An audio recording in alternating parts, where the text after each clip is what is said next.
Good morning students, ನಾನು ವಾಣಿಶ್ರೀ ನಿಮ್ಮ science teacher. Carbon ಮತ್ತು ಅದರ ಸಂಯುಕ್ತಗಳ ಬಗ್ಗೆ ಅಧ್ಯಾಯವನ್ನು ನೋಡ್ತಾ ಇದ್ವಿ. ಅದರಲ್ಲಿ ನಿನ್ನೆ ಕ್ಲಾಸ್ ಒಳಗೆ ನಾವೇನು ನೋಡಿದ್ವಿ, ಕಾರ್ಬನ್ ಸಂಯುಕ್ತಗಳನ್ನು ಯಾವ ರೀತಿಯಾಗಿ ನಾವು ಹೆಸರಿಸ್ತೇವೆ ಅಂತ ಹೇಳಿ ನಿನ್ನೆ ಕ್ಲಾಸ್ ಒಳಗೆ ನೋಡಿದ್ವಿ. ಅದರೊಳಗಡೆ ಹ್ಯಾಲೋಜನ್ ಗ್ರೂಪನ್ನು ಯಾವ ರೀತಿಯಾಗಿ ನಾವು ಪ್ರಿಫಿಕ್ಸನ್ನು ಹಚ್ಚಿ ಯಾವ ರೀತಿಯಾಗಿ ಹೆಸರಿಸ್ತೇವೆ, ಅದೇ ರೀತಿ ಆಕ್ಸಿಜನ್ ಕಂಪೌಂಡ್ಸ್ಗಳನ್ನು ಒಳಗೊಂಡಿರ್ತಕ್ಕಂಥ ಒಂದು ಕಾರ್ಬನ್ ಸಂಯುಕ್ತಗಳನ್ನು ಯಾವ ರೀತಿಯಾಗಿ ನಾವು ಹೆಸರಿಸ್ತೇವೆ ಅಂತ ಹೇಳಿ ನಿನ್ನೆ ಕ್ಲಾಸ್ ಒಳಗೆ ನೋಡಿದ್ವಿ. ಅದೇ ರೀತಿಯಾಗಿ ಕಾರ್ಬನ್ನಿನ ರಾಸಾಯನಿಕ ಗುಣಲಕ್ಷಣಗಳನ್ನು ನೋಡಬೇಕಾದ್ರೆ ಅದರಲ್ಲಿ 4 ರೀತಿಯಾದ ಕ್ರಿಯೆಗಳನ್ನು ನೋಡ್ತಾ ಇದ್ವಿ ನಾವು. ದಹನ ಕ್ರಿಯೆ, ಉತ್ಕರ್ಷಣ ಕ್ರಿಯೆ, ಆದೇಶನ ಕ್ರಿಯೆ ಮತ್ತು ಇನ್ನೊಂದು ಸಂಕಲನ ಕ್ರಿಯೆ ಅಂತ ಹೇಳಿ ನೋಡಿದ್ವಿ. ನಿನ್ನೆ ದಹನ ಕ್ರಿಯೆ ಬಗ್ಗೆ ನಾವು ಸ್ವಲ್ಪ ಮಟ್ಟಿಗೆ ತಿಳಿದಿದ್ವಿ. ದಹನ ಕ್ರಿಯೆ ಅಂದ್ರೆ ಏನು, ಅದರದ್ದು ರಿಯಾಕ್ಷನ್ ಅನ್ನ ನೋಡಿದ್ವಿ. ಇಲ್ಲೇನಾಗ್ತಿತ್ತು, ದಹನ ಕ್ರಿಯೆ ಒಳಗೆ ನಾವು ಕಾರ್ಬನ್ನಿನ ಎಲ್ಲಾ ಬಹುರೂಪಗಳು ಆಕ್ಸಿಜನ್ ಜೊತೆ ವರ್ತಿಸಿದಾಗ ಏನಾಗ್ತಿತ್ತು, ನಮಗಲ್ಲೇ ವರ್ತಿಸಿ ಅತಿಯಾದ ಒಂದು ಶಾಖ ಮತ್ತು ಬೆಳಕು ಬಿಡುಗಡೆ ಆಗ್ತದೆ ಅಂತ ಹೇಳಿ ನಿನ್ನೆ ಕ್ಲಾಸ್ ಒಳಗೆ ನೋಡಿದ್ವಿ. ಮತ್ತು ಇದು ನೋಡಿದ್ವಿ, ಮೀಥೇನ್ ಅನಿಲದ ಬಗ್ಗೆ, ಅಡುಗೆ ಅನಿಲದ ಬಗ್ಗೆ, ಕಲ್ಲಿದ್ದಿಲಿನ ದಹನ ಕ್ರಿಯೆಯನ್ನು ನೋಡಿದ್ವಿ ಫಸ್ಟ್. ಆಮೇಲೆ ಅಡುಗೆ ಅನಿಲದ ದಹನ ಕ್ರಿಯೆಯನ್ನು ಕೂಡ ನಾವು ನಿನ್ನೆ ಕ್ಲಾಸಲ್ಲಿ ನೋಡಿದ್ವಿ. ಇವತ್ತೇನು ಮಾಡೋಣಪ್ಪ ಅಂತಂದ್ರೆ ನೆಕ್ಸ್ಟ್ ಉತ್ಕರ್ಷಣ ಕ್ರಿಯೆ ಅಂತ ಹೇಳಿ ಐತಿ. ಉತ್ಕರ್ಷಣ ಕ್ರಿಯೆ ಬಗ್ಗೆ ಇವತ್ತಿನ ಕ್ಲಾಸ್ ಒಳಗೆ ತಿಳ್ಕೊಳ್ಳಿ. ಇಲ್ಲಿ ಉತ್ಕರ್ಷಣ ಕ್ರಿಯೆ ಅಂದ್ರೆ ಏನಪ್ಪಾ ಅಂತ ಹೇಳಿ ನಾನು ಎಕ್ಸಾಂಪಲ್ ನೀವು ಸಿಂಪಲ್ ಆಗಿ ತಿಳ್ಕೊಬೇಕಂತಂದ್ರೆ, ಆಲ್ಕೋಹಾಲ್ ಗ್ರೂಪ್ಗಳು ಏನಾಗ್ತಾವಪ್ಪ ಅಂತಂದ್ರೆ ಇನ್ presence of KMnO4 and K2Cr2O7 ಯಾವ್ದಾದ್ರು ಒಂದ್ರೊಳಗದು ಇನ್ ಪ್ರೆಸೆನ್ಸ್ ಆಫ್ K2Cr2O7 ಅಥವಾ KMnO4 ರಿಯಾಕ್ಟ್ ಆದಾಗ ಏನಾಗ್ತದಪ್ಪ ಅಂತಂದ್ರೆ ನಮಗಲ್ಲೇ ಇಲ್ಲಿ ಕಾರ್ಬಾಕ್ಸಿಲಿಕ್ ಆಸಿಡ್ ನಮಗ ಬರ್ತೈತಿ. Carboxylic acid is nothing but week acid called as acetic acid ಅಂತ ಹೇಳಿ ನಾವು ಕರಿತೀವಿ. ಏನ್ ತಿಳ್ಕೊಬೇಕು, ಉತ್ಕರ್ಷಣ ಕ್ರಿಯೆ ಅಂತಂದ್ರೆ ಆಲ್ಕೋಹಾಲ್ಗಳು ಇನ್ ಪ್ರೆಸೆನ್ಸ್ ಯಾವುದರ ಉಪಸ್ಥಿತಿಯಲ್ಲಿ KMnO4 ಅಥವಾ K2Cr2O7 ಪ್ಲಸ್ ಶಾಖ ಉಷ್ಣ ಟೆಂಪರೇಚರ್ ಜೊತೆಗೆ ಏನಾಗಿ ಕನ್ವರ್ಟ್ ಆಗ್ತಾವಪ್ಪ ಅಂತಂದ್ರೆ ಅಸಿಟಿಕ್ ಆಸಿಡ್ ಅಥವಾ ಕಾರ್ಬೋಕ್ಸಿಲಿಕ್ ಆಸಿಡ್ ಆಗಿ ಕನ್ವರ್ಟ್ ಆಗೋದಕ್ಕೆ ನಾವೇನಂತೇವಪ್ಪ ಅಂತಂದ್ರೆ ಉತ್ಕರ್ಷಣ ಕ್ರಿಯೆ ಅಂತ ಹೇಳಿ ಕರಿತೇವೆ. ಇನ್ನೂ ಒಂದು ರೀತಿಯಲ್ಲಿ ಹೇಳೋದಾದ್ರೆ, ಯಾವುದೇ ಒಂದು ರಾಸಾಯನಿಕ ಕ್ರಿಯೆಯಲ್ಲಿ ವಸ್ತು ಒಂದು ಆಮ್ಲಜನಕವನ್ನ ಪಡೆದುಕೊಂಡು ಹೈಡ್ರೋಜನ್ ಅನ್ನು ಕಳೆದುಕೊಳ್ಳುವ ಒಂದು ಕ್ರಿಯೆಗೆ ನಾವೇನಂತೇವಿ ಉತ್ಕರ್ಷಣ ಕ್ರಿಯೆ ಅಂತ ಹೇಳಿ ಹೇಳ್ತೇವೆ. ಇಲ್ಲಿ ಉತ್ಕರ್ಷಣಗಳು ಯಾವ್ಯಾವಪ್ಪ ಅಂತಂದ್ರೆ KMnO4 ಆರ್ K2Cr2O7 ಅಂತ ಹೇಳಿ ನಾವಿಲ್ಲಿ ಉತ್ಕರ್ಷಣಕಾರಿಗಳು ಅಂತ ಹೇಳಿ ಕರಿತೀವಿ. ಅದ ಡೆಫಿನಿಷನ್ ಆಮೇಲೆ ನೋಡೋಣ ಅಂತ. ಫಸ್ಟ್ ನೀವು ಉತ್ಕರ್ಷಣ ಕ್ರಿಯೆ ಅಂದ್ರೆ ಏನು ಸಿಂಪಲ್ ಆಗಿ ತಿಳ್ಕೊಳ್ಳಿ. ಆಲ್ಕೋಹಾಲ್ ಇದ್ದಿದ್ದು ಕಾರ್ಬೋಕ್ಸಿಲಿಕ್ ಆಸಿಡ್ ಆಗಿ ಕನ್ವರ್ಟ್ ಆಗ್ತಾವ. ಎದ್ರೊಳಗೂ ಒಂದು ಕ್ಷಾರೀಯ KMnO4 ಅಥವಾ ಆಮ್ಲೀಯ K2Cr2O7 ಒಂದು ಉಪಸ್ಥಿತಿಯಲ್ಲಿ ಅಂತ ಹೇಳಿ ಬರಿಬೇಕು. ಇನ್ನೊಂದು ರೀತಿಯಲ್ಲಿ ಬರೆಯೋದಾದ್ರೆ, ಯಾವುದೇ ಒಂದು ರಾಸಾಯನಿಕ ಕ್ರಿಯೆಯಲ್ಲಿ ವಸ್ತು ಒಂದು ಆಕ್ಸಿಜನ್ ಅನ್ನ ಪಡೆದುಕೊಂಡು ಹೈಡ್ರೋಜನ್ ಅನ್ನ ಕಳೆದುಕೊಳ್ಳುವ ಒಂದು ಪ್ರಕ್ರಿಯೆಗೆ ನಾವೇನಂತೇವಪ್ಪ ಅಂತಂದ್ರೆ ಇಲ್ಲಿ ಉತ್ಕರ್ಷಣ ಕ್ರಿಯೆ ಅಂತ ಹೇಳಿ ಹೇಳ್ತೇವೆ. ಎಕ್ಸಾಂಪಲ್ ನಾ ಏನ್ ತಗೊಂಡನಪ್ಪ ಅಂತಂದ್ರೆ, ಇಲ್ಲ ನಿಮ್ ಬುಕ್ ನಂದ ಆಲ್ಕೋಹಾಲ್ ಗ್ರೂಪ್ ನಿನ್ನೆ ನೋಡಿದ್ವಿ. OH ಅಂತ ಹೇಳಿ ಬಂದಾಗ ನಾವ್ ಏನ್ ಕನ್ಸಿಡರ್ ಮಾಡ್ತೇವೆ ಅಂದ್ರೆ ಆಲ್ಕೋಹಾಲಿಕ್ ಗ್ರೂಪ್ ಅಂತ ಹೇಳಿ ಕನ್ಸಿಡರ್ ಮಾಡ್ತೀವಿ. ಸೊ ಇಲ್ಲಿ CH3 CH2 OH ನ ಏನ್ ಮಾಡ್ಯಾರಪ್ಪ ಅಂತಂದ್ರೆ ಕ್ಷಾರೀಯ KMnO4 ಪ್ಲಸ್ ಶಾಖ ಅಥವಾ ಇಲ್ಲಿ ಆಮ್ಲೀಯ K2Cr2O7 ಪೊಟ್ಯಾಷಿಯಂ ಪರಮಾಂಗನೇಟ್ ಅಂತ ಹೇಳಿನೂ ನಾವ್ ಇದನ್ನ ಕರಿತೇವೆ. K2Cr2O7 ಇಲ್ಲಿ ಪ್ಲಸ್ ಶಾಖ ನಮಗೇನು ಬಂತಪ್ಪ, ಇಲ್ಲಿ ಅಸಿಟಿಕ್ ಆಸಿಡ್ ಅಥವಾ ಕಾರ್ಬೋಕ್ಸಿಲಿಕ್ ಆಸಿಡ್ ಇಲ್ಲೇ ಬಂತು. ಇವಕ್ಕೆ ನಾವು ಏನಂತೀವಪ್ಪ ಅಂತಂದ್ರೆ ಇಲ್ಲಿ KMnO4 ಮತ್ತೆ K2Cr2O7ಗೆ ನಾವು ಉತ್ಕರ್ಷಣಕಾರಿಗಳು ಅಂತ ಹೇಳಿ ಕರಿತೇವೆ. ಮೊದಲನೇ ಅಧ್ಯಾಯದಲ್ಲಿ ನೀವು ಉತ್ಕರ್ಷಣ ಕ್ರಿಯೆಗಳ ಬಗ್ಗೆ ಕಲಿತಿದ್ದೀರಿ. ಕಾರ್ಬನ್ ಸಂಯುಕ್ತಗಳನ್ನು ದಹನ ಕ್ರಿಯೆಯ ಮೂಲಕ ಸುಲಭವಾಗಿ ಉತ್ಕರ್ಷಿಸಬಹುದು. ಈ ಸಂಪೂರ್ಣ ಉತ್ಕರ್ಷಣೆಯ ಜೊತೆಗೆ ಆಲ್ಕೋಹಾಲ್ಗಳು ಕಾರ್ಬಾಕ್ಸಿಲಿಕ್ ಆಮ್ಲಗಳಾಗಿ ಪರಿವರ್ತಿತವಾಗುವ ರಾಸಾಯನಿಕ ಕ್ರಿಯೆಗಳು ಇವೆ. ಕೆಲವು ವಸ್ತುಗಳು ಇತರೆ ವಸ್ತುಗಳ ಆಕ್ಸಿಜನ್ ಸೇರಿಸುವ ಸಾಮರ್ಥ್ಯ ಹೊಂದಿರೋದನ್ನು ನಾವು ನೋಡುತ್ತೇವೆ.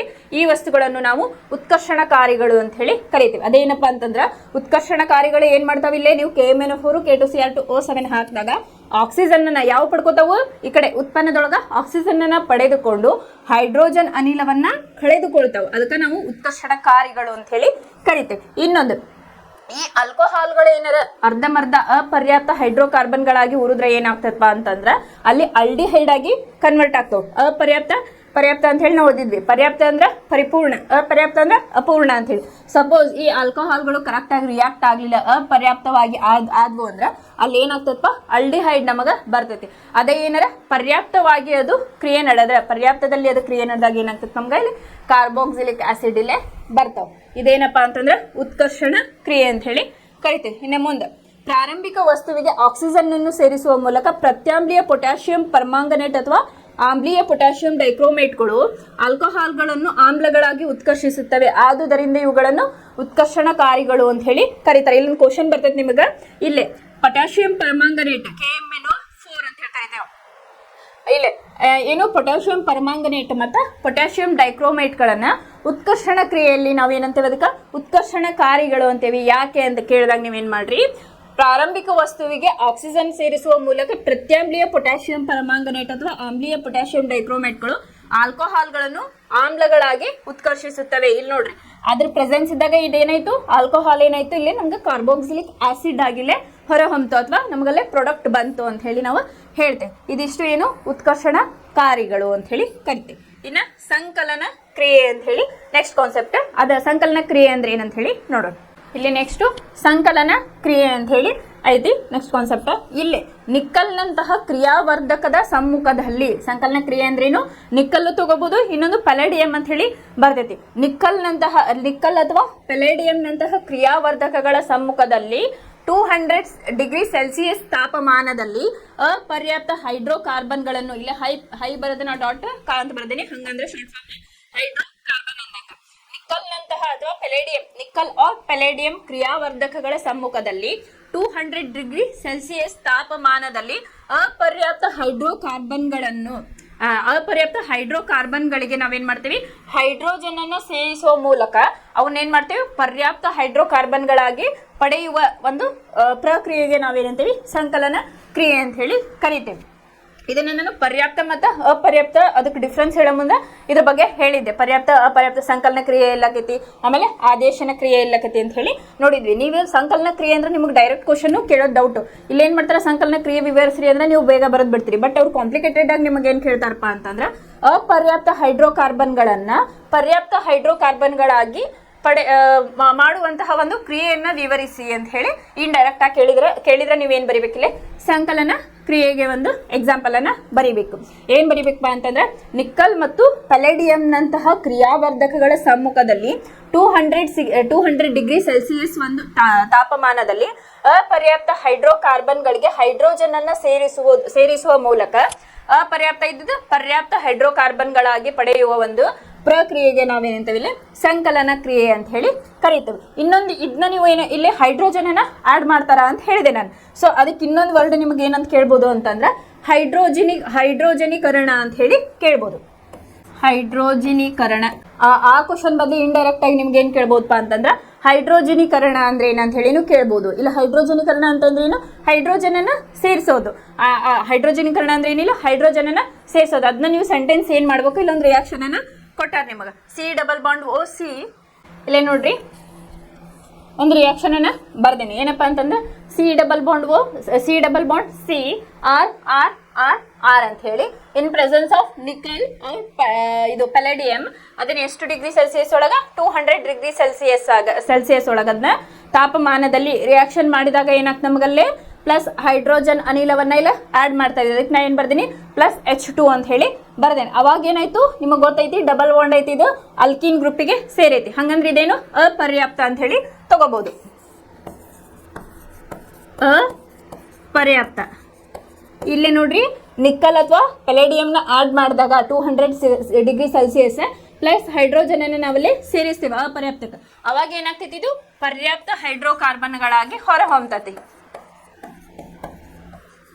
ಪರ್ಯಾಪ್ತ ಹೈಡ್ರೋಕಾರ್ಬನ್ ಅಂತ ಹೇಳಿ ನೀವು ತಗೋಬಹುದು. ಇಲ್ಲಿ ನೋಡ್ರಿ, ಸಿಂಗಲ್ ಬಾಂಡ್ ಐತಿ, ಈ 2 ಹೈಡ್ರೋಜನ್ ಅನ್ನ ಇಲ್ಲ ಆಡ್ ಮಾಡಿ. ಇಲ್ಲಿ ನೋಡ್ರಿ, ಕಾರ್ಬನ್ ಅನ್ನ ಬ್ಯಾಲೆನ್ಸು ಆಗೈತಿ, 1 2 3 4 1 2 3 4 ಈ ರೀತಿಯಾಗಿ ಮಾಡಬೇಕು. ಏನಿಲ್ಲಿ ಅಪರ್ಯಾಪ್ತ ಹೈಡ್ರೋಕಾರ್ಬನ್ಗಳಿಗೆ ಹೈಡ್ರೋಜನ್ ಅನ್ನ ಸೇರಿಸೋದ್ರಿಂದ ಏನಾಗ್ತೈತಿ, ಇಲ್ಲಿ ನಮಗ ಪರ್ಯಾಪ್ತ ಹೈಡ್ರೋಕಾರ್ಬನ್ಗಳು ಸಿಗ್ತಾವು. ಇದಕ್ಕೆ ನಾವೇನಂತೀವಿ, ಸಂಕಲನ ಕ್ರಿಯೆ ಅಂತ ಹೇಳಿ ಕರಿತೇವೆ. ಇಲ್ಲಿ ನಿಮಗೆ ಹೈಯರ್ ಕ್ಲಾಸಸ್ಗೆ ಹೋದಾಗ ಕರಿತೇವೆ. ಇಲ್ಲಿ R ಅಂದ್ರೆ ಏನಾಗಿರ್ಬೋದಪ್ಪ ಅಂತಂದ್ರೆ, ಹೈಡ್ರೋಕಾರ್ಬನ್ಗಳ ಒಂದು ಸರಪಳಿ ಅಂತ ಹೇಳಿ ಹೇಳ್ತೇವೆ ನಾವು. ಯಾವ ರೀತಿಯಾಗಿ ಅಂತಂದ್ರೆ, R = CH3 CH2 CH2 ಈ ಗಾನ್ ಸೊ ಈ ರೀತಿಯಾಗಿ ಇರ್ಬೋದು. R ಅಂದ್ರೆ ಇಲ್ಲ ಹೈಡ್ರೋಕಾರ್ಬನ್ಗಳ ಒಂದು ಸರಪಳಿ ಅಂತ ಹೇಳಿ ನಾವಿಲ್ಲಿ ಕರಿತೇವೆ. ನೀವು R ಅಂದ್ರೆ ಕನ್ಫ್ಯೂಸ್ ಆಗ್ಬೇಡ್ರಿ, ಏನೋ ಒಂದು ಕಂಪೌಂಡ್ ಅಂತ ಹೇಳಿ. ಇದು ಹೈಡ್ರೋಕಾರ್ಬನ್ನಿನ ಒಂದು ಸರಪಳಿಯನ್ನ ಏನ್ ಮಾಡಿರ್ತಾರಪ್ಪ ಅಂತಂದ್ರೆ R ಅಂತ ಹೇಳಿ ಗುರುತಿಸಿರ್ತಾರೆ. ನೋಡ್ರಿ, ಈಗ C+C R R R R in presence of nickel or palladium 200 degree Celsius plus H2. ಇಲ್ಲೇನಾಯ್ತು CCR ಎರಡು ಹೈಡ್ರೋಜನ್ ಅನ್ನ ಇಲ್ಲೇ ಆಡ್ ಮಾಡಿದ್ವಿ. ಅಪರ್ಯಾಪ್ತ ಇದ್ದಿದ್ದು ಪರ್ಯಾಪ್ತ ಹೈಡ್ರೋಕಾರ್ಬನ್ಗಳಿಲ್ಲೇ ಆಯ್ತು ಅಂತ ಹೇಳಿ ಗೊತ್ತಾಯ್ತು. ಇಲ್ಲಿ ನಿಮ್ಮ ಬುಕ್ ಒಳಗೆ ಏನ್ ಮಾಡ್ಯಾರಪ್ಪ ಅಂತಂದ್ರೆ ಬರೀ ನಿಕ್ಕಲ್ ಕ್ರಿಯಾವರ್ಧಕ ಅಂತ ಹೇಳ್ಕೊಡ್ತಾರೆ. ಇಲ್ಲಿ ಪೆಲಾಡಿಯಂ ಅಂತ ಮೆನ್ಷನ್ ಮಾಡ್ಯಾರ, ಬಟ್ ಟೆಂಪರೇಚರ್ ಇಲ್ಲೇ ಮೆನ್ಷನ್ ಮಾಡಿಲ್ಲ. ಪ್ಲಸ್ ಹೈಡ್ರೋಜನ್ ಅನ್ನ ಹಾಕಿದಾರೆ ಇಲ್ಲಿ H2 ಅಂತ ಹೇಳಿ, ಅದನ್ನ ಆಡ್ ಮಾಡ್ತಾರ ಅಂತ ಹೇಳಿ ತಿಳ್ಕೊಬೇಕು ನೀವು. ಇಲ್ಲೇ ನಿಕ್ಕಲ್ ಆದ್ರೂ ಬರೀಬಹುದು, ನೀವು ಪೆಲಾಡಿಯಂ ಆದ್ರೂ ಬರೀಬಹುದು. ಇಲ್ಲಿ ನೋಡ್ರಿ, ಅಪರ್ಯಾಪ್ತ ಹೈಡ್ರೋಕಾರ್ಬನ್ಗಳು ಪೆಲಾಡಿಯಂ ಅಥವಾ ನಿಕ್ಕಲ್ನಂತಹ ಕ್ರಿಯಾವರ್ಧಕಗಳ ಸಮ್ಮುಖದಲ್ಲಿ ಹೈಡ್ರೋಜನ್ ಅನ್ನ ಸೇರಿಸಿಕೊಂಡು ಪರ್ಯಾಪ್ತ ಹೈಡ್ರೋಕಾರ್ಬನ್ಗಳನ್ನು ಉಂಟು ಮಾಡುತ್ತವೆ. ರಾಸಾಯನಿಕವಾಗಿ ಬದಲಾವಣೆಗೊಳಪಡದೆ ಕ್ರಿಯಾದರದಲ್ಲಿ ಬದಲಾವಣೆ ತರುವ ವಸ್ತುಗಳನ್ನು ಕ್ರಿಯಾವರ್ಧಕಗಳು ಅಂತ ಹೇಳಿ ಹೇಳಿದ್ದಾರೆ. ಇಲ್ಲಿ ನಿಮ್ಗೆ ಇನ್ನೊಂದು ಕ್ವಶನ್ ಏನ್ ಬಂತು, ಕ್ರಿಯಾವರ್ಧಕ 1 ಮಾರ್ಕ್ ಕ್ವಶನ್ ಅಥವಾ 2 ಮಾರ್ಕ್ಸ್ ಕ್ವಶನ್ ಅನ್ನ ಕೇಳಬಹುದು. ಏನ್ ಬರೀಬೇಕು, ಇವು ರಾಸಾಯನಿಕವಾಗಿ ಬದಲಾವಣೆಗೊಳ್ಳದೆ ಒಂದು ಕ್ರಿಯೆಯ ದರದಲ್ಲಿ ಹೆಚ್ಚು ಅಥವಾ ಕಡಿಮೆ ಆಗಬಹುದು ಅಂತಹ ವಸ್ತುಗಳನ್ನ ಕ್ರಿಯಾವರ್ಧಕಗಳು ಅಂತ ಹೇಳಿ ನಾವು ಕರಿತೇವೆ. ಇಲ್ಲೇ ನೋಡ್ರಿ, ಮೇಲಿನ ಇದ್ರೊಳಗೆ ನಾವು ಉತ್ಕರ್ಷಣಗಳು ಅಂತ ಹೇಳಿ ಕರೆದಿದ್ವಿ. ಇಲ್ಲೇನಾಯ್ತು, ಆಕ್ಸಿಜನ್ ಅನ್ನ ಸೇರಿಸ್ತು, ಹೈಡ್ರೋಜನ್ ಅನ್ನ ಕಳ್ಕೊತಾವು. ಅದಕ್ಕೆ ನಾವೇನಂದ್ವಿ ಇಲ್ಲಿ ಉತ್ಕರ್ಷಣಕಾರಿಗಳು ಅಂತ ಹೇಳಿ ಎಲ್ಲಿ ಕಲಿತ್ವಿ, ನಾವಿಲ್ಲೇ ಉತ್ಕರ್ಷಣ ಕ್ರಿಯೆ ಒಳಗೆ ಕಲಿತ್ವಿ. ಅದೇ ರೀತಿಯಾಗಿ ಸಂಕಲನ ಕ್ರಿಯೆ ಒಳಗೆ ಏನಾಯ್ತಪ್ಪ ಅಂತಂದ್ರೆ ಇಲ್ಲಿ ಅಪರ್ಯಾಪ್ತ ಹೈಡ್ರೋಕಾರ್ಬನ್ಗಳಾದಂತಹ ಪೆಲೇಡಿಯಂ ಅಥವಾ ನಿಕ್ಕಲ್ಗಳು ಹೈಡ್ರೋಜನ್ ಅನ್ನ ಸೇರಿಸುವ ಮೂಲಕ ಪರ್ಯಾಪ್ತ ಹೈಡ್ರೋಕಾರ್ಬನ್ಗಳಾಗಿ ಇಲ್ಲಿ ಕನ್ವರ್ಟ್ ಆದವು. ಅದಕ್ಕೆ ನಾವೇನಂದ್ವಿ ಸಂಕಲನ ಕ್ರಿಯೆ ಅಂತ ಹೇಳಿ ಹೇಳಿದ್ವಿ. ಇನ್ನು ಕ್ರಿಯಾವರ್ಧಕಗಳು ಅಂದ್ರೆ ಏನಪ್ಪಾ ಅಂತಂದ್ರೆ ಇಲ್ಲಿ ಕ್ರಿಯಾವರ್ಧಕಗಳು ಯಾವ್ಯಾವ ಅಂತಂದ್ರೆ ನಿಕ್ಕಲ್ ಆರ್ ಪೆಲೇಡಿಯಂ ಅಂತ ಹೇಳಿ ತಗೋಬೇಕು. ರಾಸಾಯನಿಕವಾಗಿ ಬದಲಾವಣೆಗೊಳಪಡದೆ ಕ್ರಿಯಾದರದಲ್ಲಿ ಹೆಚ್ಚು ಅಥವಾ ಕಡಿಮೆ ಬದಲಾವಣೆ ತರುವ ವಸ್ತುಗಳನ್ನ ನಾವೇನಂತೀವಿ, ಕ್ರಿಯಾವರ್ಧಕಗಳು ಅಂತ ಹೇಳಿ ಕರಿತೀವಿ. ಈ ಕ್ರಿಯೆಯನ್ನು ಸಸ್ಯಜನ್ಯ ಎಣ್ಣೆ ಹೈಡ್ರೋಜನೀಕರಣದಲ್ಲಿ ಬಳಸುತ್ತಾರೆ. ನಾ ಆಗ್ಲೇ ಹೇಳಿದೆ ಹೈಡ್ರೋಜನೀಕರಣ ಅಂತಾನು ಇಲ್ಲಿ ನಿಮ್ಗೆ ಕ್ವಶನ್ ಕೇಳ್ಬೋದು. ಡೈರೆಕ್ಟ್ ಕ್ವಶನ್ ಕೇಳಲ್ಲ, ಸಮ್ಟೈಮ್ಸ್ ನಿಮ್ಗೆ ಇಂಡೈರೆಕ್ಟ್ ಆಗಿ ಕ್ವಶನ್ ಅನ್ನ ಕೇಳ್ತಾರೆ. ಹೈಡ್ರೋಜನೀಕರಣ ಅಂದ್ರೆ ಏನು, ಹೈಡ್ರೋಜನ್ ಅನ್ನ ಆಡ್ ಮಾಡೋದು. ನೀವು ಇದನ್ನ ಸಂಕಲನ ಕ್ರಿಯೆಗೆ ಏನ್ ಡೆಫಿನಿಷನ್ ಬರೀತಿಲ್ಲ ಅದನ್ನ ಇಲ್ಲಿ ಬರುವುದು. ಇದನ್ನು ಹೈಡ್ರೋಜನೀಕರಣ ಎಂದು ಕರೆಯುತ್ತಾರೆ ಅಂತ ಹೇಳಿ ಬರಿಬೇಕು. ಈ ಕ್ರಿಯೆಯನ್ನು ಸಸ್ಯಜನ್ಯ ಎಣ್ಣೆಗಳ ಹೈಡ್ರೋಜನೀಕರಣದಲ್ಲಿ ಬಳಸುತ್ತಾರೆ. ಇಲ್ಲಿ ಸಸ್ಯಜನ್ಯ ಮತ್ತು ಪ್ರಾಣಿಜನ್ಯ ಅಂತ ಹೇಳಿ ಹೇಳಿದ್ದಾರೆ. ಇಲ್ಲಿ ನಿಕ್ಕಲನ್ನು ಕ್ರಿಯಾವರ್ಧಕವಾಗಿ ಬಳಸುವರು. ಸಸ್ಯಜನ್ಯ ಎಣ್ಣೆಗಳು ಸಾಮಾನ್ಯವಾಗಿ ಅಪರ್ಯಾಪ್ತ ಕಾರ್ಬನ್ ಸರಪಳಿ. ಇಲ್ಲೇ ಒಂದು ಎಕ್ಸಾಂಪಲ್ ಒಳಗ ನೀವು ಇದಲ್ಲ, ಎಕ್ಸಾಂಪಲ್ ಅವ್ರು ನಿಮಗೆ ಹೇಳಿರೋದಂತಂದ್ರೆ ಇದನ್ನ ಸಸ್ಯಜನ್ಯ ಅಂತ ಹೇಳಿ ನೀವು ತಗೋಬಹುದು. ಇದನ್ನ ಪ್ರಾಣಿಜನ್ಯ. ಇಲ್ಲಿ ನೋಡ್ರಿ, ಸಸ್ಯಜನ್ಯ ಎಣ್ಣೆಗಳು ಸಾಮಾನ್ಯವಾಗಿ ಉದ್ದನೆಯ ಅಪರ್ಯಾಪ್ತ ಕಾರ್ಬನ್ ಸರಪಳಿ ಹೊಂದಿದ್ದರೆ ಪ್ರಾಣಿಜನ್ಯ ಕೊಬ್ಬುಗಳು ಪರ್ಯಾಪ್ತ ಕಾರ್ಬನ್ ಸರಪಳಿಯನ್ನ ಹೊಂದಿದ್ದಾವೆ ಅಂತ ಹೇಳಿದ್ದಾರೆ. ಜಾಹೀರಾತುಗಳಲ್ಲಿ ಕೆಲವು ಸಸ್ಯಗಳ ಎಣ್ಣೆಗಳು ಆರೋಗ್ಯಕರ ಎನ್ನುವುದನ್ನು ನೀವು ನೋಡಿದ್ದೀರಿ. ಈಗ ಎಕ್ಸಾಂಪಲ್ ಇದು ತೋರಿಸ್ತಿರ್ತಾರೆ, ಅಡ್ವರ್ಟೈಸ್ ಸಸ್ಯಜನ್ಯ ಎಣ್ಣೆಗಳು ಆರೋಗ್ಯಕ್ಕೆ ಒಳ್ಳೆಯದು ಅಂತೇಳಿ. ಯಾಕಂದ್ರೆ ಪ್ರಾಣಿಜನ್ಯ ನಮಗೆ ಆರೋಗ್ಯಕ್ಕೆ ಒಳ್ಳೆಯದಲ್ಲ ಅಂತ ಹೇಳಿ ಎಲ್ಲ ಹೈಲೈಟ್ ಮಾಡಿ ತೋರಿಸ್ತಿರ್ತಾರೆ. ಪ್ರಾಣಿಜನ್ಯ ಕೊಬ್ಬುಗಳು ಸಾಮಾನ್ಯವಾಗಿ ಪರ್ಯಾಪ್ತ ಕೊಬ್ಬಿನ ಆಮ್ಲಗಳನ್ನು ಒಳಗೊಂಡಿದ್ದು ಇವು ಆರೋಗ್ಯಕ್ಕೆ ಹಾನಿಕರ ಎಂದು ಹೇಳಲಾಗುತ್ತದೆ. ಅಪರ್ಯಾಪ್ತ ಕೊಬ್ಬಿನ ಆಮ್ಲಗಳನ್ನು ಹೊಂದಿರುವ ಎಣ್ಣೆಗಳನ್ನೇ ಅಡುಗೆಗೆ ಆಯ್ಕೆ ಮಾಡಿಕೊಳ್ಳಬೇಕು ಅಂತ ಹೇಳಿ ಹೇಳ್ಯಾರ. ಇಲ್ಲಿ ನೋಡ್ರಿ, ಪ್ರಾಣಿಜನ್ಯ ಕೊಬ್ಬುಗಳು ಸಾಮಾನ್ಯವಾಗಿ ಪರ್ಯಾಪ್ತ ಕೊಬ್ಬಿನ ಆಮ್ಲಗಳನ್ನು ಒಳಗೊಂಡಿದ್ದು ಯಾಕೆ ಬಳಸಬಾರ್ದು, ಪರ್ಯಾಪ್ತ ಹೈಡ್ರೋಕಾರ್ಬನ್ ಅಥವಾ ಪ್ರಾಣಿಜನ್ಯ ಎಣ್ಣೆಯನ್ನ ಯಾಕೆ ಬಳಸಬಾರ್ದು ಅಂತಂದ್ರೆ ಇವು ಕೊಬ್ಬಿನ ಆಮ್ಲಗಳನ್ನು ಹೊಂದಿದ್ದು ಇವು ಆರೋಗ್ಯಕ್ಕೆ ಹಾನಿಕರ. ಹಾಗಾಗಿ ಅಪರ್ಯಾಪ್ತ ಕೊಬ್ಬಿನ ಆಮ್ಲಗಳನ್ನು ಹೊಂದಿರುವ ಎಣ್ಣೆಗಳನ್ನೇ ಬಳಸಬೇಕು, ಅಂದ್ರೆ ಸಸ್ಯಜನ್ಯ ಎಣ್ಣೆಗಳನ್ನ ಬಳಸಬೇಕು ಅಂತ ಹೇಳಿ ಹೇಳಿದ್ದಾರೆ. ಇಲ್ಲೊಂದು ಕ್ವಶನ್ ನಿಮ್ಗೆ ರೈಸ್ ಆಯ್ತು. ಒಂದನೇ ಕ್ವಶನ್ ಏನು, ಸಂಕಲನ ಕ್ರಿಯೆ ಅಂತ ಡೈರೆಕ್ಟ್ ಕೇಳೋ ಬದಲಿ ಅಪರ್ಯಾಪ್ತ ಕಾರ್ಬನ್ಗಳನ್ನ ಹೈಡ್ರೋಕಾರ್ಬನ್ಗಳಾಗಿ ಕನ್ವರ್ಟ್ ಮಾಡುವಂತಹ ಒಂದು ಕ್ರಿಯೆಯನ್ನ ವಿವರಿಸಿ ಅಂತ ಹೇಳಿ ಕೇಳ್ಬೋದು. ಸೆಕೆಂಡ್ ಕ್ವಶನ್ ಏನು, ಅದು ಸಪೋಸ್ ಇದು ಕೇಳಿಲ್ಲ ಅಂದ್ರೆ ಹೈಡ್ರೋಜನೀಕರಣ ಅಂತ ಹೇಳಿ ಕೇಳ್ಬೋದು, ಇಂಡೈರೆಕ್ಟ್ ಕ್ವಶನ್. ಇನ್ನು ಮೂರನೇ ಕ್ವಶನ್ ಏನ್ ಕೇಳ್ತಾರಪ್ಪ ಅಂತಂದ್ರೆ ನಿಮ್ಗೆ ಇಲ್ಲಿ ಸಸ್ಯಜನ್ಯ ಎಣ್ಣೆ ಪದಾರ್ಥಗಳು ಅಥವಾ ಕೊಬ್ಬನ್ನ ಅಥವಾ ಇದು ಪ್ರಾಣಿಜನ್ಯವಾಗಿ ಕನ್ವರ್ಟ್ ಯಾವ ರೀತಿಯಾಗಿ ಮಾಡ್ತಾರ ಅಂತ ಹೇಳಿ ಕೇಳ್ಬೋದು. ಇನ್ನು ನಾಲ್ಕನೇ ಕ್ವಶನ್ ಏನು, ಇದು ಸಸ್ಯಜನ್ಯ ಎಣ್ಣೆಗಳು ಆರೋಗ್ಯಕರ, ಪ್ರಾಣಿಜನ್ಯ ಎಣ್ಣೆಗಳು ಅದು ಆರೋಗ್ಯಕರವಲ್ಲ ಏಕೆ ಅಂತ ಕೇಳಿದ್ರೆ ಏನ್ ಮಾಡ್ಬೇಕು, ಇಲ್ಲಿ ಪ್ರಾಣಿಜನ್ಯ ಕೊಬ್ಬುಗಳು ಸಾಮಾನ್ಯವಾಗಿ ಪರ್ಯಾಪ್ತ ಕೊಬ್ಬಿನ ಆಮ್ಲಗಳನ್ನ ಒಳಗೊಂಡಿದ್ದು ಇವು ಆರೋಗ್ಯಕ್ಕೆ ಹಾನಿಕರ ಎಂದು ಹೇಳಲಾಗುತ್ತದೆ. ಆದ್ದರಿಂದ ಸಸ್ಯಜನ್ಯ ಕೊಬ್ಬು ಅಥವಾ ಎಣ್ಣೆಯನ್ನು ಬಳಸಬೇಕು ಅಂತ ಹೇಳಿ ನೀವು ಆನ್ಸರ್ ಅನ್ನ ಬರೀಬೇಕು. ಇದಿಷ್ಟು ಏನಪ್ಪಾ ಅಂತಂದ್ರೆ ಸಂಕಲನ ಕ್ರಿಯೆ ಅಂತ ಹೇಳಿ ನಾವು ಕರಿತೀವಿ. ಇನ್ನು ನೆಕ್ಸ್ಟ್ ಲಾಸ್ಟ್ ಒನ್ ಯಾವುದು, ಆದೇಶನ ಕ್ರಿಯೆ. ಇಲ್ಲ ನೆಕ್ಸ್ಟ್ ಒನ್ ಏನಪ್ಪಾ ಅಂತಂದ್ರೆ ಆದೇಶನ ಕ್ರಿಯೆ ಅಂತ ಹೇಳಿ ಹೇಳ್ತಾರೆ.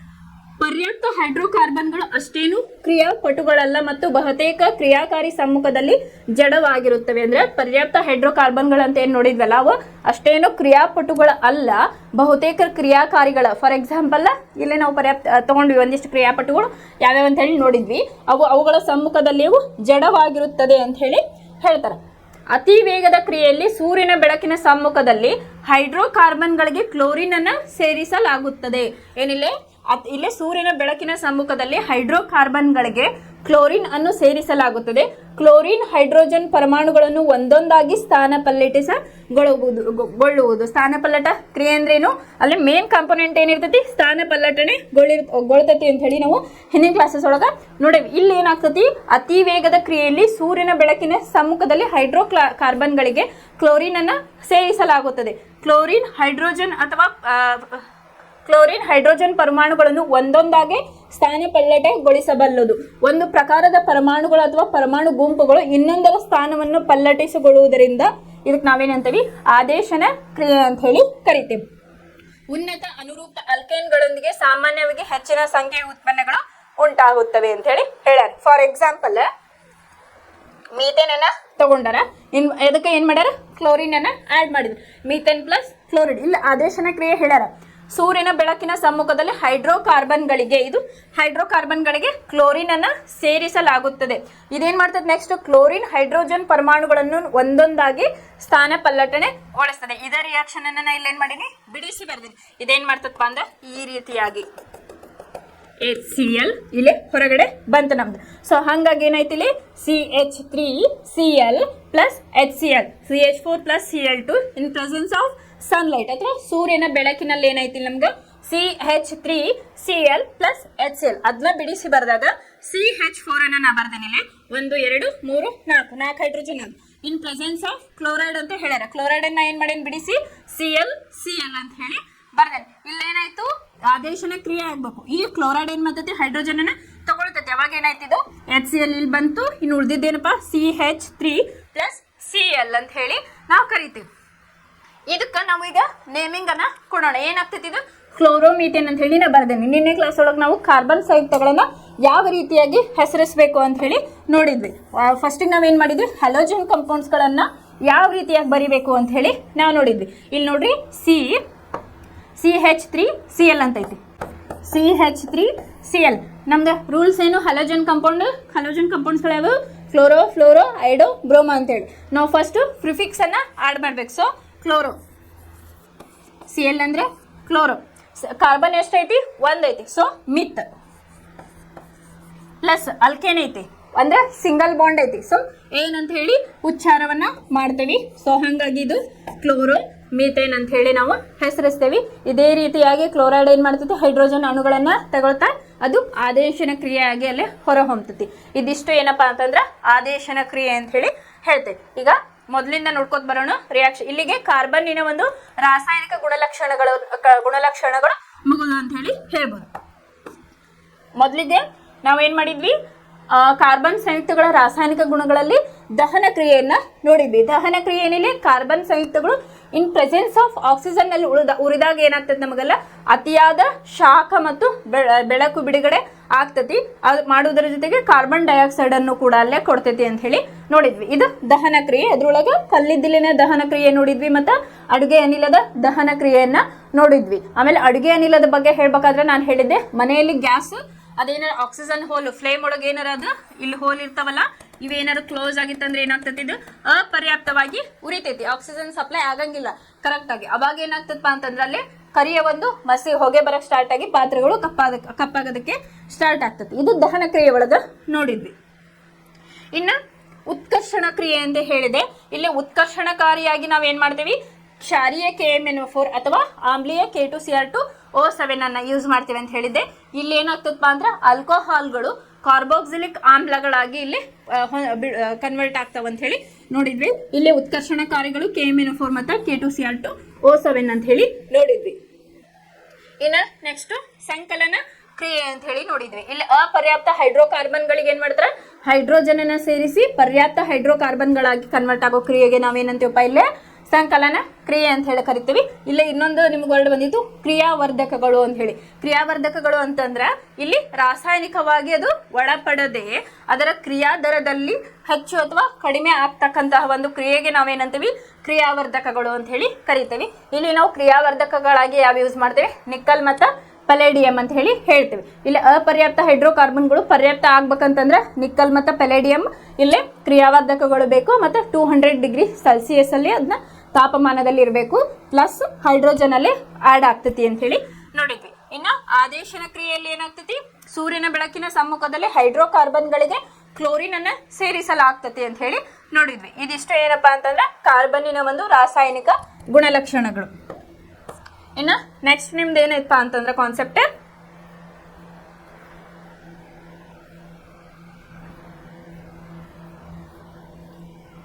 ಎಥನಾಲ್ ಮತ್ತು ಎಥನೋಯಿಕ್ ಆಸಿಡ್ನ ಒಂದು ಗುಣಲಕ್ಷಣಗಳು ಮತ್ತು ಅದರದ್ದು ಒಂದು ರಾಸಾಯನಿಕ ಕ್ರಿಯೆಗಳು ಯಾವ ರೀತಿ ಇರ್ತಾವ ಅಂತ ಹೇಳಿ ನೋಡೋಣ. ಇಲ್ಲಿ ಮೊದಲನೇದಾಗಿ ನಾವೇನು ನೋಡೋಣಪ್ಪ ಅಂದ್ರೆ ಎಥನಾಲ್ ನೋಡ್ತಾ ಹೋಗೋಣ, ಆಮೇಲೆ ಎಥನೋಯಿಕ್ ಆಸಿಡ್ ಬಗ್ಗೆ ನಾವು ತಿಳಿತಾ ಹೋಗೋಣ. ಮೊದಲನೇದಾಗಿ ಎಥನಾಲ್. ನೆಕ್ಸ್ಟು ಎಥನಾಲ್ನ ಗುಣಲಕ್ಷಣಗಳೇನು ಅಂತ ಹೇಳಿ ಮತ್ತು ಅದರ ಉಪಯೋಗಗಳು ಏನು ಅಂತ ಹೇಳಿ ತಿಳ್ಕೊಳ್ಳೋಣ. ಎಥನಾಲ್ ಈಸ್ ನಥಿಂಗ್ ಬಟ್ ಏನು ಆಲ್ಕೋಹಾಲ್ ಅಂತ ಹೇಳಿ ಕರಿತೇವೆ. ದಾರು ಅಂತ ಏನು ಕರಿತಾರಲ್ಲ ಅದೇ ಇದಕ್ಕೆ ನಾವೇನಂತೀವಿ ಎಥನಾಲ್ ಅಥವಾ ಆಲ್ಕೋಹಾಲ್ ಅಂತ ಹೇಳಿ ಕರಿತೇವೆ. ಇದರದ್ದು ಫಾರ್ಮುಲಾ ಬಂದು ಏನಪ್ಪಾ ಅಂತಂದ್ರೆ ನಮ್ದು C2H5OH ಅಂತ ಹೇಳಿ ಕರಿತೇವೆ. ಇನ್ನು ಇದು ರೂಮ್ ಟೆಂಪ್ರೇಚರ್ ಅಂತೇಳಿ ಇಂಗ್ಲೀಷ್ನಾಗ ಕರಿತೀವಿ, ಆಮೇಲೆ ಕನ್ನಡದಾಗ ಕೊಠಡಿಯ ತಾಪಮಾನದಲ್ಲಿ ಇದು ದ್ರವ ರೂಪದಲ್ಲಿ ಇರ್ತೈತಿ. ಈಗ ಲ್ಯಾಬ್ರೋಟರಿ ಒಳಗೆಲ್ಲ ಆಲ್ಕೋಹಾಲ್ ಅಂತ ಹೇಳಿ ಇಟ್ಟಿರ್ತಾರೆ, ಕೆಲವೊಂದಿಷ್ಟು ಪರ್ಪಸ್ಗೆ ಅದು ಯೂಸ್ ಮಾಡ್ತಿರ್ತಾರೆ. ಸೊ ಅಲ್ಲೇ ಕೊಠಡಿಯ ತಾಪಮಾನದಲ್ಲಿ ಇದು ದ್ರವ ರೂಪದಲ್ಲಿ ಇರುತ್ತದೆ ಅಂತ ಹೇಳಿ. ಇದರ ದ್ರವನ ಬಿಂದು ಬಂದು 156 ಕೆಲ್ವಿನ್ ಮತ್ತು ಕುದಿ ಬಿಂದು ಬಂದು 351 ಕೆಲ್ವಿನ್ ಅಂತ ಹೇಳಿ ಹೇಳ್ತಾರೆ. ಆಮೇಲೆ ಇದು ಉತ್ತಮ ದ್ರಾವಕವಾಗಿದೆ ಅಂತ ಹೇಳಿ ಹೇಳ್ಬೋದು. ಹಾಗಾಗಿ ಇದನ್ನು ಉತ್ತಮ ದ್ರಾವಕವಾಗಿರೋದ್ರಿಂದ ಇದಕ್ಕೆ ಏನಂತೇವಪ್ಪ ಅಂತಂದ್ರೆ ನೀರಿನಲ್ಲಿ ವಿಲೀನಗೊಳ್ಳುತ್ತದೆ ಅಂತೇನು ಹೇಳ್ಬೋದು ನಾವು. ಇನ್ನೊಂದು ಕ್ಯಾರೆಕ್ಟರ್ ಏನಪ್ಪಾ ಅಂತಂದ್ರೆ ನೀರಿನಲ್ಲಿ ವಿಲೀನಗೊಳ್ಳುತ್ತದೆ ಅಂತ ಹೇಳಿ ಹೇಳ್ಬೋದು. ಉತ್ತಮ ದ್ರಾವಕವಾಗಿದೆ, ಆದ್ದರಿಂದ ಇದನ್ನ ಟಿಂಕ್ಚರ್ ಅಯೋಡಿನ್ ಅಂತ ಕೆಮ್ಮಿನ ಔಷಧಿ ಮತ್ತು ಟಾನಿಕ್ಗಳಲ್ಲಿ ಇದನ್ನ ಬಳಸ್ತಾರೆ ಅಥವಾ ಔಷಧಿಗಳಲ್ಲಿ ಇದನ್ನ ಬಳಸ್ತಾರ ಅಂತ ಹೇಳಿ ಹೇಳ್ತಾರೆ. ಯಾಕಪ್ಪ ಅಂತಂದ್ರೆ ಇದು ಒಂದು ಉತ್ತಮ ದ್ರಾವಕವಾಗಿದ್ದು ಇದು ವಿಲೀನಗೊಳ್ಳುವ ಒಂದು ಗುಣವನ್ನ ಹೊಂದಿದೆ ಅಂತ ಹೇಳಿ ಹೇಳ್ಬೋದು. ಇನ್ನೊಂದು ಏನಪ್ಪಾ ಅಂತಂದ್ರೆ ಇಂಧನವಾಗಿ ಇದನ್ನ ಬಳಸುತ್ತಾರೆ. ಇಂಧನವಾಗಿ ಇದನ್ನ ಬಳಸ್ತಾರೆ ಅಂದ್ರೆ ಇದು ಕಂಪ್ಲೀಟ್ ಉರಿತೈತಿ ಅಂತಂದ್ರೆ ಪರ್ಯಾಪ್ತವಾಗಿ ಉರಿತೈತಿ, ಶುದ್ಧ ರೂಪದಲ್ಲಿ ಇದು ಉರಿಯೋದ್ರಿಂದ ಇದನ್ನ ಏನ್ ಮಾಡ್ತಾರಪ್ಪ ಅಂತಂದ್ರೆ ಇಂಧನವಾಗಿ ಬಳಸ್ತಾರ. ಇನ್ನು ಲಾಸ್ಟ್ ಆಲ್ಕೋಹಾಲ್ ಪಾನೀಯಗಳಲ್ಲಿ ಇದು ಏನಪ್ಪಾ ಅಂತಂದ್ರೆ ಸಕ್ರಿಯವಾದ ಒಂದು ಅಂಶ ಅಂತ ಹೇಳಿ ಕರಿತೇವೆ, ಅಂದ್ರೆ ಮೇನ್ ಕಾಂಪೋನೆಂಟ್ ಅಂತ ನಾವಿಲ್ಲೇ ಕರಿತೇವೆ. ಇದರ ಗುಣಲಕ್ಷಣಗಳು ಏನೇನಪ್ಪಾ ಅಂತಂದ್ರೆ ಎಥನಾಲ್ ಅದು ಮೊದಲನೇದಾಗಿ ಇದರ ಫಾರ್ಮುಲಾ ಬಂದು C2H5OH ಅಂತ ಹೇಳಿ ಕರಿತೀವಿ. ಕೊಠಡಿಯ ತಾಪಮಾನದಲ್ಲಿ ರೂಮ್ ಟೆಂಪರೇಚರ್ ಅಲ್ಲಿ ಇದು ದ್ರವ ರೂಪದಲ್ಲಿ ಇರ್ತೈತಿ ಅಂತ ಹೇಳಿ. ಆಮೇಲೆ ಇದರ ದ್ರವನ ಬಿಂದು ಬಂದು 156 ಕೆಲ್ವಿನ್, ಕುದಿ ಬಿಂದು ಬಂದು 351 ಕೆಲ್ವಿನ್. ಆಮೇಲೆ ಇದು ಒಂದು ಉತ್ತಮ ದ್ರಾವಕವಾಗಿದೆ, ಆದ್ದರಿಂದ ಟಿಂಕ್ಚರ್ ಅಯೋಡಿನ್ ಆಮೇಲೆ ಕೆಮ್ಮಿನ ಔಷಧಿ ಮತ್ತು ಟಾನಿಕ್ಗಳಲ್ಲಿ ಇದನ್ನ ಬಳಸ್ತಾರ ಅಂತ ಹೇಳಿ ಹೇಳ್ತಾರೆ. ಅಂತಂದ್ರೆ ಅದೊಂದು ಫ್ಯಾಕ್ಟರ್ ಇರ್ತದೆ, ಇಷ್ಟು ಡೈಲ್ಯೂಷನ್ ಮಾಡಿ ಅದಕ್ಕೆ ಔಷಧಿಗೆ ಹಾಕಬೇಕು ಅಂತ ಹೇಳಿ ಹೇಳ್ತಾರೆ. ಆಮೇಲೆ ಇದು ಇಂಧನವಾಗಿ ಬಳಸ್ತಾರ. ಇನ್ನೊಂದು ಆಲ್ಕೋಹಾಲ್ ಪಾನೀಯಗಳಲ್ಲಿ ಇದು ಒಂದು ಶುದ್ಧ ರೂಪದಲ್ಲಿ ಇರ್ತೈತಿ ಅಂತ ಹೇಳಿ ಹೇಳ್ಯಾರ. ಇಲ್ಲಿ ನೋಡ್ರಿ, ಎಥನಾಲ್ ಕೊಠಡಿ ಉಷ್ಣತೆಯಲ್ಲಿ ದ್ರವ ರೂಪದಲ್ಲಿ ಇರುತ್ತದೆ. ಎಥನಾಲ್ ಅನ್ನು ಸಾಮಾನ್ಯವಾಗಿ ಆಲ್ಕೋಹಾಲ್ ಎಂದು ಕರೆಯುತ್ತಾರೆ. ಇದರ ಕಾಮನ್ ನೇಮ್ ಏನು ಆಲ್ಕೋಹಾಲ್ ಅಂತ ಹೇಳಿ ಕರೀತಾರೆ. ಮತ್ತು ಇದು ಎಲ್ಲ ಆಲ್ಕೋಹಾಲ್ ಯುಕ್ತ ಪಾನೀಯಗಳ ಸಕ್ರಿಯ ಘಟಕವಾಗಿದೆ. ಇದೊಂದು ಉತ್ತಮ ದ್ರಾವಕವಾಗಿರುವುದರಿಂದ ಟಿಂಕ್ಚರ್ ಅಯೋಡಿನ್, ಕೆಮ್ಮಿನ ಔಷಧಿ ಮತ್ತು ಅನೇಕ ಟಾನಿಕ್ಗಳು ಮೊದಲಾದ ಔಷಧಗಳಲ್ಲಿ ಇದನ್ನು ಬಳಸ್ತಾರೆ. ನೀರಿನಲ್ಲಿ ಎಲ್ಲ ಅನುಪಾತದಲ್ಲಿ ಆಲ್ಕೋಹಾಲ್ಗಳು ವಿಲೀನವಾಗುತ್ತದೆ. ಸ್ವಲ್ಪ ಪ್ರಮಾಣದ ಶಾರೀರಿಕ ಎಥನಾಲ್ ಸೇವನೆ ಅಮಲನ್ನು ಉಂಟು ಮಾಡುತ್ತದೆ. ಸ್ವಲ್ಪ ಪ್ರಮಾಣದ ಶಾರೀರಿಕ ಇದೇನು ಅದು ಆರ ಕುಡ್ದಾಗ ಹೆಂಗಾಗಿರ್ತೈತಿ, ನಿಶೆ ಬರಕ್ಕೆ ಸ್ಟಾರ್ಟ್ ಆಗ್ತೈತಲ್ಲ, ಹಾಗಾಗಿ ಅಮಲು ಅಂತ ಹೇಳಿ ಹೇಳ್ಯಾರ. ಈ ಅಭ್ಯಾಸವು ಖಂಡಿಸಲ್ಪಡುತ್ತದೆ, ಆದರೂ ಇದು ಸಾಮಾಜಿಕವಾಗಿ ವ್ಯಾಪಕವಾಗಿರುವ ಅಭ್ಯಾಸವಾಗಿದೆ. ಅತ್ಯಲ್ಪ ಪ್ರಮಾಣದ ಶುದ್ಧ ಎಥನಾಲ್ ಸೇವನೆಯು ಮಾರಕವಾಗುವುದು. ಪ್ಯೂರ್ ಫಾರ್ಮ್ ಒಳಗೆ ಏನು ಸಿಗ್ತದಲ್ಲ ಆಲ್ಕೋಹಾಲ್, ಅದು ಕೂಡ ಆರೋಗ್ಯಕ್ಕೆ ಹಾನಿಕರ ಅಂತ ಹೇಳಿ ಹೇಳ್ಯಾರ. ದೀರ್ಘಕಾಲೀನ ಆಲ್ಕೋಹಾಲ್ ಸೇವನೆ ಅನೇಕ ಆರೋಗ್ಯ ಸಂಬಂಧಿ ಸಮಸ್ಯೆಗಳಿಗೆ ಎಡೆ ಮಾಡಿ ಕೊಡುತ್ತದೆ ಅಂತ ಹೇಳಿ. ಅಂತಂದ್ರೆ ಆಲ್ಕೋಹಾಲ್ನ ರೆಗ್ಯುಲರ್ ಸೇವನೆ ಏನು ಮಾಡ್ತಾರಲ್ಲ ಅದು ಏನು ಮಾಡ್ತೈತಿ, ಆರ್ಗನ್ಸನ್ನು ಡ್ಯಾಮೇಜ್ ಮಾಡ್ತಾ ಬರ್ತೈತಿ. ಎಕ್ಸಾಂಪಲ್ ಕಿಡ್ನಿ ಡ್ಯಾಮೇಜ್ ಆಗ್ಬೋದು, ಲಿವರ್ ಡ್ಯಾಮೇಜ್ ಆಗ್ಬೋದು. ಯಾಕಂದ್ರೆ ಪ್ಯೂರ್ ಫಾರ್ಮ್ನಂತೂ ನಿಮಗೆ ಹಾನಿಕಾರಕ, ಹೌದಾ. ಇನ್ನು ರೆಗ್ಯುಲರ್ ಏನು ಯೂಸ್ ಮಾಡ್ತಾರಲ್ಲ ಆಲ್ಕೋಹಾಲ್ ಒಳಗೆ ಇದು ಒಂದು ಸಕ್ರಿಯ ಘಟಕ ಅಂತ ಹೇಳಿ ನೋಡಿದ್ವಿ. ಅಲ್ಲೇ ಯೂಸ್ ಮಾಡಿದಾಗ ರೆಗ್ಯುಲರ್ ತಗೊಳ್ಳೋದ್ರಿಂದ ಏನಾಗ್ತದಪ್ಪ ಅಂತಂದ್ರೆ ಲಿವರ್ಗೆ ತಡ್ಕೊಳ್ಳೋ ಶಕ್ತಿ ಇರಂಗಿಲ್ಲ, ಅದರದ್ದೇ ಆದಂಥ ಒಂದು ಎನರ್ಜಿ ಇರ್ತೈತಿ. ಅದು ಯಾವಾಗ ಎಕ್ಸಿಡ್ ಆಗ್ತದಲ್ಲ ಲಿವರ್ ಹಾಳಾಗಕ್ಕೆ ಸ್ಟಾರ್ಟ್ ಆಗ್ತೈತಿ, ಅಲ್ಲಿಂದ ಏನಾಗ್ತೈತಿ ಆರ್ಗನ್ ಸೈಕಲ್ ಅಂತ ಬರ್ತೈತಿ. ಒಂದು ಆರ್ಗನ್ ಏನಾದ್ರು ಡ್ಯಾಮೇಜ್ ಆಗ್ತದಪ್ಪ ಅಂತಂದ್ರೆ ಅದ್ರ ನೆಕ್ಸ್ಟ್ ಆರ್ಗನ್ ಕೂಡ ಅಲ್ಲಿ ಡ್ಯಾಮೇಜ್ ಆಗ್ತಾ ಬರ್ತಾವ. ಆದ್ದರಿಂದ ಆಲ್ಕೋಹಾಲ್ ಅವಾಯ್ಡ್ ಮಾಡ್ರಿ ಅಂತ ಹೇಳೋ ಉದ್ದೇಶನ ಇದು. ಯಾಕಂತಂದ್ರೆ ಆರ್ಗನ್ಸ್ಗೆ ಒಂದು ಲಿಮಿಟೆಡ್ ಕೆಪಾಸಿಟಿ ಇರ್ತೈತಿ, ಅದು ಯಾವಾಗ ಎಕ್ಸಿಡ್ ಆಗ್ತೈತಲ್ಲ ಅವಾಗ ಡಿಸೀಸಸ್ಗಳು ಬರೋದಕ್ಕೆ ಸ್ಟಾರ್ಟ್ ಆಗ್ತಾವ ಅಂತ ಹೇಳಿ. ಇನ್ನು ಎಥನಾಲ್ನ ಕ್ರಿಯೆಗಳನ್ನ ನೋಡೋಣ. ಸೋಡಿಯಂನೊಂದಿಗೆ ವರ್ತನೆ. ಮೊದಲನೇದಾಗಿ ಸೋಡಿಯಂನೊಂದಿಗೆ ಯಾವ ರೀತಿಯಾಗಿ ವರ್ತನೆ ಐತೆ ಅಂತ ಹೇಳಿ. ಮೊದಲನೇದಾಗಿ ಸೋಡಿಯಂನೊಂದಿಗೆ ವರ್ತನೆ. ಸೋಡಿಯಂ ಅಂದ್ರೆ ಏನಿಲ್ಲ Na ಅಂತ ಹೇಳಿ ಹೇಳ್ತೀವಿ. 2Na + 2CH3CH2OH ಇದು ಒಂದು ಆಲ್ಕೋಹಾಲಿಕ್ ಗ್ರೂಪ್ ಅಂತ ಹೇಳಿ ನಾವು ಕರಿತೀವಿ. ಇದು ರಿಯಾಕ್ಟ್ ಆದಾಗ ಏನಾಗ್ತದಪ್ಪ ಅಂತಂದ್ರೆ 2CH3CH2ONA. ಇಲ್ಲಿ ನಾನು ಕ್ಯಾಟಯನ್ ಆ್ಯಂಡ್ ಆನಯನ್ ಅನ್ನ ಮೆನ್ಷನ್ ಮಾಡಿದ್ದೀನಿ. O- Na+ ಅಂತ ಹೇಳಿ ಪ್ಲಸ್ ಏನಾಯ್ತಿಲ್ಲ ಹೈಡ್ರೋಜನ್ ಬಿಡುಗಡೆ ಆಯ್ತು. ಇದು ಸೋಡಿಯಂನೊಂದಿಗೆ ಆಲ್ಕೋಹಾಲ್ ಯಾವ ರೀತಿಯಾಗಿ ವರ್ತನೆ ಮಾಡ್ತತಿ ಅಂತ ಹೇಳಿ ನೋಡಿದ್ವಿ. 2Na + 2CH3CH2OH it gives 2CH3CH2O- Na plus hydrogen ಇಲ್ಲಿ ರಿಲೀಸ್ ಆಯ್ತು ಅಂತ ಹೇಳಿ. ಇದಕ್ಕೆ ನಾವು ಏನಂತ ಕರಿಬಹುದು? ಸೋಡಿಯಂ ಎಥಾಕ್ಸೈಡ್ ಅಂತ ಹೇಳಿ ಕರಿತೀವಿ. ಸೋಡಿಯಂ ಎಥಾಕ್ಸೈಡ್ ಅಂತ ಹೇಳಿ ಕರಿತೀವಿ. ಆಲ್ಕೋಹಾಲ್ಗಳು ಸೋಡಿಯಂನೊಂದಿಗೆ ವರ್ತಿಸಿ ಹೈಡ್ರೋಜನ್ ಅನಿಲವನ್ನ ಬಿಡುಗಡೆ ಮಾಡುತ್ತವೆ. ಎಥನಾಲ್ನೊಂದಿಗೆ ಉಂಟಾಗುವ ಇನ್ನೊಂದು ಉತ್ಪನ್ನ ಸೋಡಿಯಂ ಎಥಾಕ್ಸೈಡ್ ಅಂತ ಹೇಳಿ ಹೇಳಿದ್ದಾರೆ. ಇನ್ನು ನೆಕ್ಸ್ಟ್ ಅಪರ್ಯಾಪ್ತ ಹೈಡ್ರೋಕಾರ್ಬನ್ಗಳು ಉಂಟು ಮಾಡುವ ಕ್ರಿಯೆ ಅಂತ ಹೇಳಿದ್ವಿ. ನೆಕ್ಸ್ಟ್ ಏನು? ಅಪರ್ಯಾಪ್ತ ಹೈಡ್ರೋಕಾರ್ಬನ್ಗಳನ್ನು ಉಂಟು ಮಾಡುವ ಒಂದು ಕ್ರಿಯೆ ಏನಾಗ್ತೈತಿ? ಪರ್ಯಾಪ್ತ ಇದ್ದಿದ್ದು ಅಪರ್ಯಾಪ್ತ ಅಂತ ಹೇಳಿ ಆಗ್ತೈತಿ. ಇಲ್ಲೇ ಅಪರ್ಯಾಪ್ತ ಹೈಡ್ರೋಕಾರ್ಬನ್ಗಳನ್ನು ಉಂಟು ಮಾಡುವ ಕ್ರಿಯೆಗಳು. ಎಥನಾಲ್ ಅನ್ನು 443K ತಾಪಮಾನದಲ್ಲಿ ಹೆಚ್ಚಿನ ಪ್ರಮಾಣದ ಸಾರೀಕೃತ ಸಲ್ಫುರಿಕ್ ಆಮ್ಲದೊಂದಿಗೆ ಕಾಯಿಸಿದಾಗ ಎಥನಾಲ್ ನಿರ್ಜಲೀಕರಣಗೊಂಡು ಈಥೀನ್ ಉತ್ಪತ್ತಿಯಾಗುತ್ತದೆ ಅಂತ ಹೇಳಿ ಹೇಳ್ಯಾರ. ಇಲ್ಲಿ ನೋಡ್ರಿ, ಇದು ಆಲ್ಕೋಹಾಲ್ ಕಂಪೌಂಡ್ ಹೌದಾ? ಇದನ್ನ ಏನ್ ಮಾಡಿದ್ರು, ಒಂದು ಬಿಸಿಯಾದ H2SO4 ಹಾಕಿದಾಗ ಅಥವಾ ರಿಯಾಕ್ಷನ್ ಅನ್ನ ಮಾಡಿದಾಗ ನಮಗೆ ಏನ್ ಬಂತಪ್ಪ, ಇಲ್ಲೇ ಈಥೀನ್ ಉತ್ಪತ್ತಿ ಆಯ್ತು. ಈಥೀನ್ ಅಂದ್ರೆ ಏನು? Alkene group. ಅದು ಒಂದು ಅಪರ್ಯಾಪ್ತ ಅಂತ ಹೇಳಿ ನಾವು ಕರಿತೀವಿ. ಹಾಗಾಗಿ ಏನ್ ಮಾಡಿದ್ರಿ, ಇಲ್ಲಿ ಅಪರ್ಯಾಪ್ತ ಹೈಡ್ರೋಕಾರ್ಬನ್ಗಳನ್ನು ಉಂಟು ಮಾಡುವ ಒಂದು ಕ್ರಿಯೆ. ಆಲ್ಕೋಹಾಲ್ ಗ್ರೂಪ್ ಅನ್ನ ತಗೊಂಡ್ರು, ಅದಕ್ಕೆ ಒಂದು ಬಿಸಿಯಾದ H2SO4 ಕಿಂಗ್ ಆಫ್ ಕೆಮಿಕಲ್ ಅಂತಲೂ ಇದನ್ನ ಕರಿತೇವೆ. H2SO4 ಅನ್ನ ಹಾಕಿದಾಗ ಏನಾಯ್ತು, ನಮಗೆ ಈಥೀನ್ ಇಲ್ಲೇ ನಮಗೆ ಪ್ರಾಡಕ್ಟ್ ಆಗಿ ಇಲ್ಲೇ ಉತ್ಪನ್ನ ಇಲ್ಲೇ ನಮಗೆ ಬಂತು ಅಂತ ಹೇಳಿ ಹೇಳ್ತಾರೆ. ಅದಕ್ಕೆ ಹಾಗೆ CH2 double bond CH2 plus water molecule ಇಲ್ಲೇ ಆಯ್ತು. ಸಾರೀಕೃತ ಸಲ್ಫೂರಿಕ್ ಆಮ್ಲ ನಿರ್ಜಲ ಕಾರಕವಾಗಿದ್ದು ಎಥನಾಲ್ನಿಂದ ನೀರನ್ನ ಹೊರ ತೆಗೆಯುತ್ತದೆ ಅಂತ ಹೇಳಿ ನೀರು ಏನಾಯ್ತು, H2O ಹೊರಗಡೆ ಬಂತು. ಇದು ಅಪರ್ಯಾಪ್ತ ಹೈಡ್ರೋಕಾರ್ಬನ್ಗಳು ಯಾವ ರೀತಿಯಾಗಿ ಉಂಟಾಗ್ತದೆ ಅಂತ ಹೇಳಿ ನೋಡಿದ್ವಿ ಇವೆರಡು. ಇನ್ನು ನೆಕ್ಸ್ಟ್ ಕಾನ್ಸೆಪ್ಟ್ ಎಥನಾಯಿಕ್ ಆಮ್ಲ. ನೆಕ್ಸ್ಟ್ ಎಥನಾಯಿಕ್ ಆಮ್ಲ ಅಂತ ಹೇಳಿ ಹೇಳ್ತೇವೆ. ಇದರ ಗುಣಲಕ್ಷಣಗಳು ಏನೇನಪ್ಪ ಅಂತಂದ್ರೆ, ಇದು ಒಂದು ಕಾರ್ಬೋಕ್ಸಿಲಿಕ್ ಆಮ್ಲದ ಗುಂಪಿಗೆ ಸೇರಿರ್ತಕ್ಕಂಥ ಒಂದು ಕೆಮಿಕಲ್ ಅಂತ ಹೇಳಿ, ರಾಸಾಯನಿಕ ಅಂತ ಹೇಳಿ ನಾವು ಕರಿತೀವಿ. ಮೊದಲನೇದಾಗಿ ಕಾರ್ಬೋಕ್ಸಿಲಿಕ್ ಆಮ್ಲದ ಗುಂಪಿಗೆ ಸೇರಿದೆ. ಇದರ ಸೂತ್ರ ಬಂದು CH3COOH ಅಂತ ಹೇಳಿ ಕರೀತಾರ. ಇದಕ್ಕೆ ನಾವು ಎಸಿಟಿಕ್ ಆಸಿಡ್ ಅಂತಾನು ಕರಿತೀವಿ. ಎಸಿಟಿಕ್ ಆಸಿಡ್ ಅಂತ ಹೇಳಿ ಕರಿತೀವಿ. ಮೂರನೇದಾಗಿ ದ್ರವಣ ಬಂದು 290 K, ಕುದಿ ಬಿಂದು ಬಂದು 391 K ಅಂತ ಹೇಳಿ ಕರಿತೀವಿ. ಆಮೇಲೆ ನೆಕ್ಸ್ಟ್ 5 to 8% ಅಸಿಟಿಕ್ ಆಮ್ಲದ ದ್ರಾವಣವನ್ನ ಏನಂತ ಕರಿತೀವಪ್ಪ ಅಂತಂದ್ರೆ ವಿನೇಗರ್ ಅಂತ ಹೇಳಿ ಕರಿತೀವಿ. ಇದು ನಮಗೆ ಗೊತ್ತಿರೋದ. ವಿನೇಗರ್ನ ಎದಕ್ಕೆ ಯೂಸ್ ಮಾಡ್ತೇವಪ್ಪ ಅಂತಂದ್ರೆ, ಉಪ್ಪಿನಕಾಯಿಯ ಒಂದು ಸಂರಕ್ಷಣೆಗೆ ಏನ್ ಮಾಡ್ತಾರಪ್ಪ ಅಂತಂದ್ರೆ ವಿನೇಗರ್ನ ಯೂಸ್ ಮಾಡ್ತಾರೆ. ಯಾಕಂತಂದ್ರೆ ವರ್ಷಾನುಗಟ್ಲೆ ಅದನ್ನ ಪ್ರಿಸರ್ವ್ ಮಾಡ್ತಿರ್ತಾರೆ ಅಂಗಡಿಯೊಳಗೆ. ಸೊ ಹಾಗಾಗಿ ಅಲ್ಲಿ ವಿನೇಗರ್ನ ಯೂಸ್ ಮಾಡ್ತಾರ. ಅಲ್ಲಿ 5 to 8% ಏನಾಗಿರ್ತೈತಿ, ಅಸಿಟಿಕ್ ಅಂಶದ ಒಂದು ದ್ರಾವಣ ಅಲ್ಲೇ ಇರ್ತೈತಿ. ಅದಕ್ಕೆ ನಾವೇನಂತೆ ವಿನೇಗರ್ ಅಂತ ಹೇಳಿ ಹೇಳ್ತೀವಿ. ಉಪ್ಪಿನಕಾಯಿಯ ಸಂರಕ್ಷಣೆಗೆ ಇದನ್ನ ವಿನೇಗರ್ನ ಬಳಸ್ತಾರ ಅಂತ ಹೇಳಿ. ಮತ್ತೆ ಶುದ್ಧ ಎಥನಾಯಿಕ್ ಆಮ್ಲವನ್ನ ನಾವೇನಂತೀವಪ್ಪ ಅಂತಂದ್ರೆ ಗ್ಲೇಷಿಯಲ್ ಅಸಿಟಿಕ್ ಆಸಿಡ್ ಅಂತ ಹೇಳಿ ಕರಿತೀವಿ. ಏನಂತೀವಿ? ಗ್ಲೇಷಿಯಲ್ ಅಸಿಟಿಕ್ ಆಸಿಡ್ ಅಂತ ಹೇಳಿ ಕರಿತೇವೆ.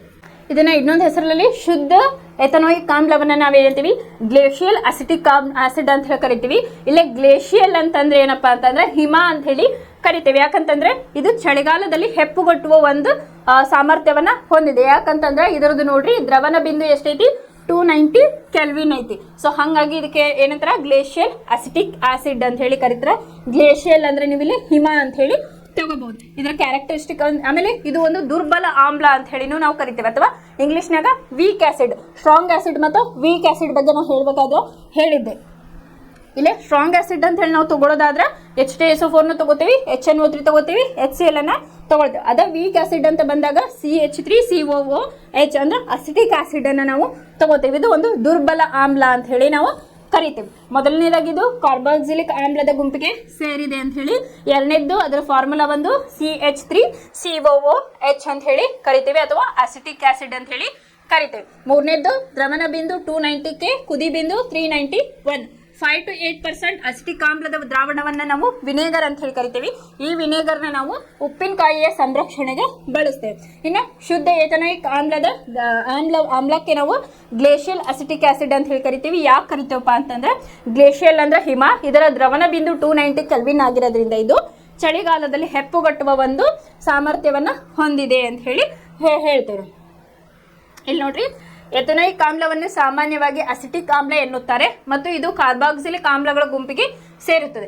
5 to 8% ಅಸಿಟಿಕ್ ಆಮ್ಲದ ದ್ರಾವಣವನ್ನು ವಿನೇಗರ್ ಅಂತ ಹೇಳಿ ಕರೀತಾರೆ. ಇದನ್ನು ಉಪ್ಪಿನಕಾಯಿಯ ಸಂರಕ್ಷಕವಾಗಿ ವ್ಯಾಪಕ ಬಳಸುತ್ತಾರೆ. ಶುದ್ಧ ಎಥನೋಯಿಕ್ ಆಮ್ಲದ ದ್ರವಣ ಬಿಂದು 290 ಕೆಲ್ವಿನ್, ಆದ್ದರಿಂದ ಇದು ಚಳಿಗಾಲದ ಶೈತ್ಯ ಹವಾಮಾನದಲ್ಲಿ ಹೆಪ್ಪುಗಟ್ಟುತ್ತದೆ. ಇದರಿಂದಾಗಿ ಇದಕ್ಕೆ ಗ್ಲೇಷಿಯಲ್ ಅಸಿಟಿಕ್ ಆಮ್ಲ ಎಂದು ಹೆಸರು ಬಂದಿದೆ. ಸಾವಯವ ಸಂಯುಕ್ತಗಳ ಒಂದು ಗುಂಪಾದ ಸಾವಯವ ಅಂದ್ರೆ ಆರ್ಗ್ಯಾನಿಕ್ ಅಂತ ಹೇಳಿ ನಾವು ಕರಿತೀವಿ. ಸಾವಯವ ಸಂಯುಕ್ತಗಳ ಒಂದು ಗುಂಪಾದ ಕಾರ್ಬಾಕ್ಸಿಲಿಕ್ ಆಮ್ಲಗಳಿಗೆ ಸಾಮಾನ್ಯವಾಗಿ ವಿಶೇಷವಾದ ಆಮ್ಲೀಯ ಗುಣವಿದೆ.